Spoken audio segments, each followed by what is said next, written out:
கடைசி நேரத்தில் கை மாறிய ஆட்டம் முக்கியமாக தோல்வி அடைகிற மாதிரி தான் நம்ம சிஎஸ்கே போனாங்க.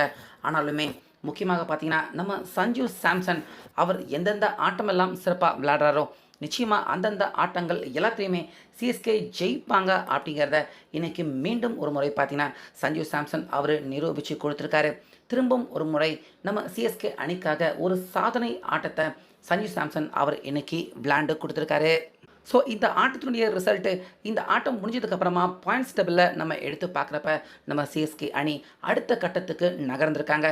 சிஎஸ்கே அணி அதில் பாதாளத்தில் இருந்து இப்போ அடுத்ததாக இந்த 10வது ஆட்டம் சிஎஸ்கே விளையாண்டு முடிச்சிருக்கப்ப பாயிண்ட்ஸ் டேபிளில் பார்த்தா நிச்சயமாக நம்ம எல்லாருக்குமே ஆச்சரியம் மகிழ்ச்சி எல்லாமே காத்திருக்கிற மாதிரியான ஒரு மேட்சாக தான் இன்றைக்கி டெல்லி கேபிட்டல்ஸ் அணிக்கு எதிரான ஒரு ஆட்டம் நம்ம சிஎஸ்கே அணிக்கு நடந்து முடிஞ்சிருக்கு.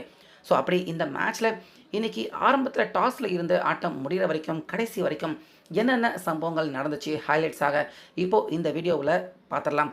ஸோ அதனால் வீடியோவை ஸ்கிப் பண்ணிடாதீங்க, அப்படியே கண்டினியூவாக பாருங்கள்.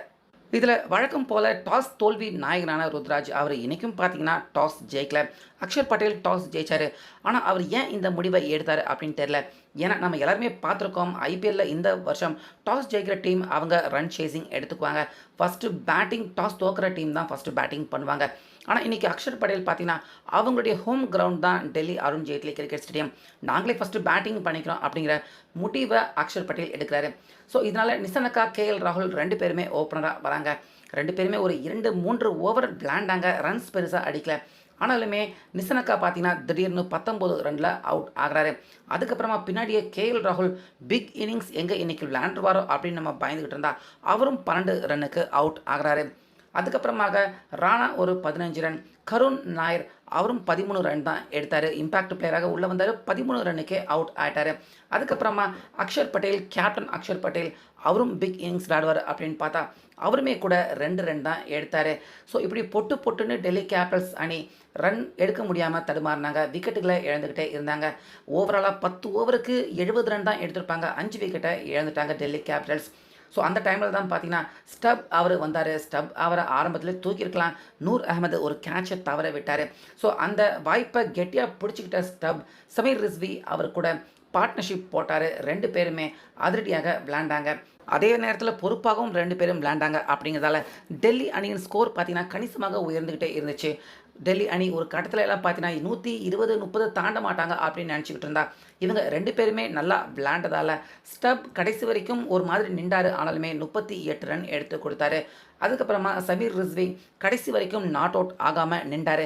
ஸோ அவர் நாட் அவுட் ஆகாமல் நின்றதால தான் கடைசியாக டெல்லி கேபிட்டல்ஸ் அணி கிட்டத்தட்ட 20 ஓவர் முழுசாக விளையாண்டுட்டாங்க.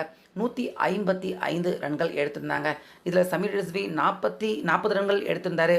கடைசி நேரத்தில் ஒரு கேமியோ ரோல் மாதிரி அவுட்டோ சர்மா அவர் ஒரு 14 ரன்கள் எடுக்க நம்ம சிஎஸ்கே ஓரளவுக்கு இன்றைக்கி கண்டிப்பாக இன்றைக்கும் நல்லா பந்து போட்டிருக்காங்க. கண்டிப்பாக சொல்லணும், கிட்டத்தட்ட எக்கனாமிக்கை நிறைய போலர்கள் மெயின்டைன் பண்ணாங்க. ஹுசைன் எல்லாம் 4 ஓவருக்கு 19 ரன் தான் கொடுத்தாரு. முகேஷ் சௌத்ரி கூட 31 ரன் தான். அன்ஷுல் கம்போஜி தான் கொஞ்சம் எக்ஸ்பென்சிவாக போட்டார், 49 ரன்கள் எடுத்துட்டாங்க. நூர் அகமது 22 கொடுத்தாரு. ஜெமி ஓவர்டன் 1 ஓவர் தான் போட்டார், 5 ரன் தான் கொடுத்தாரு. ஸோ அற்புதமான சிஎஸ்கே போலிங் ஸ்பெல் முடிஞ்சதால் 156 தான் சிஎஸ்கே அணியின் வெற்றியின் டார்கெட்டாக இருந்துச்சு. ஸோ இது கண்டிப்பாக ஈஸியாக எடுக்கக்கூடிய டார்கெட் தான். நிச்சயமாக நம்ம சிஎஸ்கே இந்த ரன்னை எளிதில் சேசிங் பண்ணிடுவாங்க அப்படின்னு எல்லாருமே நம்பினாங்க. அதே போல் தான் சிஎஸ்கே அணிப்பக்கம் ஓப்பனராக வழக்கம் போல் சஞ்சு சாம்சன் அதே போல் ருத்ராஜ் 2 பேருமே வந்தாங்க. ருத்ராஜ் ஆரம்பத்தில் இருந்தே பார்த்தீங்கன்னா ரொம்ப ஸ்லோவாக விளையாண்டார்.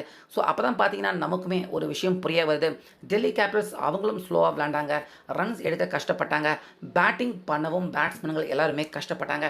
அதை அப்படியே ஜெராக்ஸ் எடுக்கிற மாதிரி ருத்ராஜ் பார்த்தீங்கன்னா பொறுமையாக விளையாண்டார், அவுட் ஆகிடக்கூடாது அப்படிங்கிற அந்த பயம் அவர்கிட்ட இருந்துச்சு. ஆனாலுமே 13 பந்து ஃபேஸ் பண்ண ருத்ராஜ் 6 ரன் எடுத்து அவுட் ஆனதை பார்க்குறப்ப கண்டிப்பாக நம்ம எல்லாருக்குமே பயங்கரமாக கோபம் வந்திருக்கும் அந்த நேரத்தில். அதுக்கப்புறமா ஊர்வில் பட்டேல் வராரு. ஸோ ஊர்வில் பட்டேல் இப்போல்லாம் பார்த்தீங்கன்னா வராரு, ஒரு 2-3 சிக்ஸர்கள் அடிக்கிறாரு, அவ்வளோதான் என்னுடைய ரோல் அப்படிங்கிற மாதிரி பொட்டுன்னு அவுட் ஆகிட்டு கவலையே இல்லாமல் அவர் பாட்டுக்கு போயிடுறாரு. ஸோ இன்றைக்கி கூட பார்த்தீங்கன்னா அதே மாதிரி வந்தார், 2 சிக்ஸர் 9 பந்துக்கு 17 ரன் எடுத்து அவுட் ஆகி போயிட்டார் ஊர்வில் பட்டேல். ஆனால் இன்றைக்கி முழுக்க களத்தில் நின்று ஒட்டுமொத்த அந்த ரெஸ்பான்சிபிலிட்டி, அந்த சுமை, சிஎஸ்கே அணியின் அந்த ரன் ப்ரெஷர் எல்லாத்தையுமே தோளில் தாங்கிக்கிட்டு சஞ்சு சாம்சன் பொறுமையாக அவ்வளோ அற்புதமாக சிறப்பாக விளையாண்டார். குறிப்பாக பார்த்தீங்கன்னா சஞ்சு சாம்சன் அவர் அந்த முதல் 30 ரன் எடுக்கிற வரைக்கும் அவருடைய ஸ்ட்ரைக் ரேட் பார்த்தீங்கன்னா கிட்டத்தட்ட 110 120 அப்படிங்கிற மாதிரி ரொம்ப ஸ்லோவாக தான் விளையாண்டார் சஞ்சு சாம்சன். ஆனால் கரெக்டாக பார்த்தீங்கன்னா ஒரு ஓவரில் நம்ம குல்தீப் யாதவ் அவர் சிக்கினார். அந்த ஓவரில் அவர் ராங்கான தப்பான பந்துகள் அடுத்தடுத்துன்னு போட 2 சிக்ஸர்கள் ஒரு 4 அடித்தார். அப்படியே ஆட்டத்தினுடைய மொமெண்டமை சிஎஸ்கே அணிக்கு அந்த ஒரே ஒரு ஓவரில் ட்ரான்ஸ்ஃபர் பண்ணிட்டார் சஞ்சு சாம்சன். ஸோ இதனால் கிடுகிடுன்னு கொஞ்சம் ஸ்லோவாக விளையாண்ட சஞ்சு சாம்சன் அடுத்த அந்த 2 ஓவர்லேயே பார்த்தீங்கன்னா ஸ்பீடாக விளையாண்டு அவருடைய ஹாஃப் செஞ்சுரியை கம்ப்ளீட் பண்ணார். பத்தாக்குறைக்கு கார்த்திக் சர்மா 14 கோடியே 20 லட்சம் ரூபாய் பிளேயர் அங்கே நின்றுக்கிட்டு டெஸ்ட் மேட்ச் விளையாடுற மாதிரி பார்த்தீங்கன்னா ஒரு கட்டத்தில் எல்லாம் 23 பந்துக்கு 22 ரன்கள் மட்டுமே அடித்து ஸ்கோர் போர்டை பார்க்குறப்ப கார்த்திக் சர்மா மேலே கோபம் வர்ற மாதிரி ஒரு டெஸ்ட் மேட்ச் மாதிரி கார்த்திக் சர்மா விளையாண்டுட்டு இருந்தார். ஸோ அந்த நேரத்தில் அவர் திட்ட மனசு வரல. ஏன்னா சிஎஸ்கே அணிக்கு விக்கெட் விழுந்துடக்கூடாது அப்படின்ற ஒரு மாதிரி அவர் நிற்கிறாரு அப்படிங்கிற விதத்தில் பாராட்டலாம். ஆனாலுமே ஒரு யங் பிளேயர், மற்ற டீம்லலாம் யங் பிளேயர் எப்படி விளையாடுறாங்க, ஆனால் சிஎஸ்கே வாங்கின இந்த 14 கோடி ரூபாய் பிளேயர் இப்படி அடிக்கிறானே அப்படின்னு நமக்கு கோபம் வர்ற மாதிரி தான் இருந்துச்சு கார்த்திக் சர்மா. இதில் கரெக்டாக 15வது ஓவரை பார்த்தீங்கன்னா நம்ம சஞ்சு சாம்சன் அவர் டேக் ஆன் பண்ணுறாரு. யாருடைய போலிங் அப்படின்னு பார்த்தீங்கன்னா நம்ம தமிழக பிளேயர் நட்ராஜ் அவருடைய போலிங்கை டேக் ஆன் பண்ணுறாரு. அந்த ஓவரில் 2 சிக்ஸர் ஒரு 4 அடித்து ஏறக்குறைய அந்த ஸ்கோர் போர்ட் ப்ரெஷர் ரெண்டுத்தையுமே சமமாக்கிட்டார். 30 பந்துக்கு 30 ரன் அப்படிங்கிற மாதிரி மேட்சை கடைசி வரைக்கும் ஜவ்வு மாதிரி இழுத்துக்கிட்டு போகாமல் அதுக்கு முன்னாடியே சிஎஸ்கே அணிக்கு ரன் ரேட் தேவைப்படுதில்ல, அதை உயர்த்தி விடுவோம் அப்படிங்கிற மாதிரி அதிரடியாக அடித்து அதுக்கப்புறமா லுகிங் போடுறாரு. அந்த ஓவர்லேயுமே அடிக்கிறாரு சஞ்சு சாம்சன். ஸோ இதனால் ரொம்ப கிடுகிடுன்னு பார்த்தீங்கன்னா சிஎஸ்கே அணியின் ஸ்கோர் உயருது. சஞ்சு சாம்சன் அவரும் பார்த்தீங்கன்னா கொஞ்சம் கொஞ்சமாக செஞ்சுரி நெருங்கி பக்கத்தில் போயிட்டுருக்காரு. ஸோ ஆனாலுமே அடுத்தடுத்து சிஎஸ்கே டீமுக்கு பார்த்தீங்கன்னா அந்த ரன் ரேட் ப்ரெஷரும் இல்லை, விக்கெட்டும் விழலை அப்படிங்கிறதால இந்த ரன் சேசிங்கை கடைசியாக ஒரு சக்ஸஸ்ஃபுல் ரன் சேசிங்காக அபாரமாக செம்மையாக நம்ம சிஎஸ்கே ரன் சேசிங் பண்ணி முடிக்கிறாங்க. இதில் சஞ்சு சாம்சன் நம்ம சிஎஸ்கே அணிக்கு ரொம்ப முக்கியமான சூப்பர்பான ஒரு பேட்டிங் நாக் விளையாண்டுருக்காரு. ஸோ அதனால தான் பார்த்தீங்கன்னா ஆரம்பத்திலேயே சொன்னேன், சஞ்சு சாம்சன் எந்தெந்த மேட்ச்சில் எல்லாம் அவர் அடிக்கிறாரோ அந்தந்த மேட்சுகளில் நம்ம இந்திய அணிக்காக இருந்தாலும் சரி, சிஎஸ்கே அணிக்காக இருந்தாலும் சரி, அந்த டீமின் வெற்றி உறுதி அப்படின்னு கண்டிப்பாக எடுத்துக்கலாம். அப்படிப்பட்ட இன்னிங்ஸ், செமையான சூப்பரான இன்னிங்ஸை சிஎஸ்கே அணிக்காக விளையாண்டு இன்றைக்கி ஜெயிக்கவும் வச்சுருக்காரு. ஸோ சிஎஸ்கே அணியின் இந்த வெற்றியால் இப்போ புள்ளிப்பட்டியலில் எடுத்து பார்த்தீங்கன்னா டெல்லி கேபிட்டல்ஸ் அணி அவங்களுக்கும் நம்மள மாதிரி தான் இந்த ஆட்டம் ரொம்ப முக்கியமான ஆட்டம். ஆனாலுமே அவங்க தோல்வி அடைஞ்சிருக்காங்க.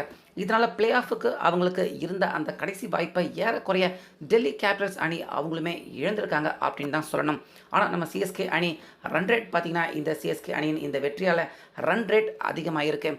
ரன் ரேட் அதிகமானது மட்டும் கிடையாது, அதோட 2 புள்ளிகளும் சிஎஸ்கே அணிக்கு கிடைச்சிருக்கு. இதனால் பாயிண்ட்ஸ் டேபிளில் அடுத்த கட்டத்துக்கு சிஎஸ்கே அணி நகர்றாங்க. ஸோ இப்போ ஏற்கனவே சிஎஸ்கே பார்த்திங்கன்னா அந்த 6வது இடத்துல இருக்காங்க. அந்த 6வது இடத்துலையே இப்போ இன்னும் ஸ்ட்ராங்காக இருக்காங்க. கீழே இருக்கிற டீம் யாராவது ஜெயிச்சா கூட சிஎஸ்கே அணியை 6வது இடத்துல இருந்து கீழே இறக்க முடியாது. அந்த அளவுக்கு ஏற்கனவே 6வது இடத்துல இருந்தாலும் இப்போ இன்னும் வலுவாக 6வது இடத்துல இருக்காங்க சிஎஸ்கே. ஸோ அதே போல் சஞ்சு சாம்சன் சிஎஸ்கே அணிக்காக அவர் விளையாண்டு கொடுத்த இந்த மிக முக்கியமான இன்னிங்ஸ் இந்த ஆட்டத்தில் சிஎஸ்கே அணிக்கு ரொம்ப ஈஸியான வெற்றியை கடைசியாக வாங்கி கொடுத்துருக்கு. கண்டிப்பாக சஞ்சு சாம்சன் இந்த மாதிரி ஒவ்வொரு ஆட்டமும் விளையாடணும் அப்படின்னு சிஎஸ்கே ரசிகர்கள் எல்லாருமே அடுத்தடுத்த ஆட்டத்தில் அவர் இதே மாதிரி விளையாடணும் அப்படின்னு நிச்சயமாக எதிர்பார்க்குற மாதிரியான ஒரு இன்னிங்ஸ் தான் சஞ்சு அவர்கிட்ட இருந்து. ஸோ அந்த வகையில் இன்றைக்கி சிஎஸ்கே அணியின் இந்த முக்கியமான மேட்ச், அற்புதமான ரன் சேசிங், முக்கியமாக சஞ்சு சாம்சன் அவருடைய அபாரமான ஆட்டம், இது எல்லாமே சேர்த்து சிஎஸ்கே அணிக்கு ரொம்ப பெரிய ஒரு முக்கியமான வெற்றியை வாங்கி கொடுத்துருக்கு. இதை பற்றி உங்கள் கருத்தை நிச்சயமாக சொல்லிடுங்க.